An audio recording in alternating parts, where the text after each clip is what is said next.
What's going on, you guys? Talking about Sunday's workout. We're gonna do a 10-minute workout, so not super long. All right, we got 3 different movements we're gonna use. We're gonna start in a plank, and we're gonna do some cross-body mountain climbers. So we're gonna get just talk real quickly about what a strong plank looks like, because we're gonna want to maintain that as we work through this thing. So I'm gonna put my hands underneath my shoulders, and my body's in a straight line, right? So since nobody's gonna be there to watch you do this potentially, I want you to know what that feels like. Belly and butt are tight. All right, so a typical mountain climber, I go with my knee to my elbow on the same side for a cross body. That's right, we're going across our body. Right knee to left elbow, left knee to right elbow. That would be 2, 3, 4. If you need to scale these, you can start by not going all the way to your knee, but be honest. Try to get yourself to go as far as you can without letting that plank change position. So don't let yourself stick your butt up in the air or anything. Try to keep in a tight plank. Rotate and touch, rotate and touch. If those are too much, you can go to a traditional mountain climber to start. Okay, you can do those instead. So we're gonna do 16 of those. Each time your knee touches your elbow, that's gonna count as 1 rep, okay? 10-minute workout starts with 16 cross-body mountain climbers. Next thing we're gonna do is we're gonna lay on our back, and we're gonna do an alternating floor press with the dumbbells. So I'm gonna lay on my back.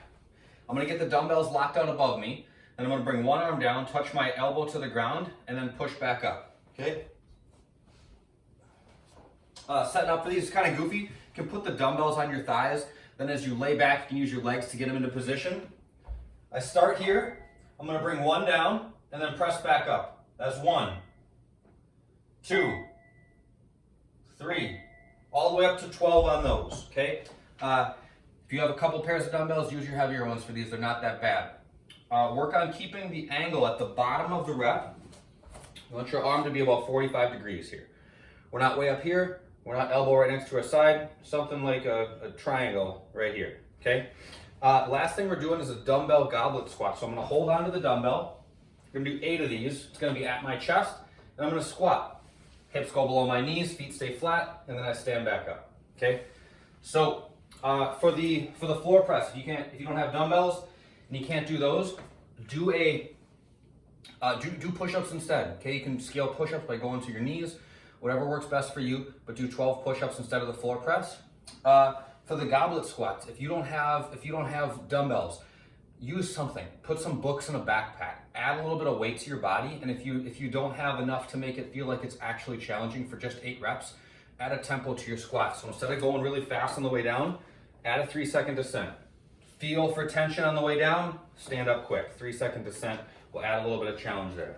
So again, we're gonna go through this thing for 10 minutes. We're gonna start with 16 cross-body mountain climbers, 12 alternating floor presses, and then 8 dumbbell goblet squats. If you guys have questions on how to make these things appropriately challenging for you, let me know. Shoot me an email, Peter@TwinTownFitness. I'm always happy to help.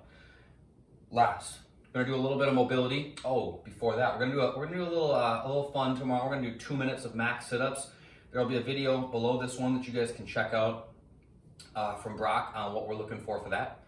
But when we get done with the sit-ups, we're gonna do 5 minutes in a supported squat hold. So we're just getting into a passive position here. We're just hanging out in the bottom of our squat, okay? So we're hanging out like this, but the supported means that I'm gonna have my back up against a wall. So if this was a wall that I would not go through, I put my feet pretty close to the wall, and then I would sit down into the bottom of my squat with my back resting on the wall. You're trying to get your feet as close as you can to the wall on these without letting your heels peel up off the ground. So if this is happening, maybe bring your feet a little bit further away from the wall, but your feet should be flat, your back should be firmly resting up against the wall. It's just a passive stretch. It's good for the hips, knees, and the ankles. It's just a good way to kind of get those joints through their full range of motion. That's that. I think that covers everything. If you guys have any questions, hit me up. Get in touch with Brock. Get in touch with one of your other coaches. We're always happy to help.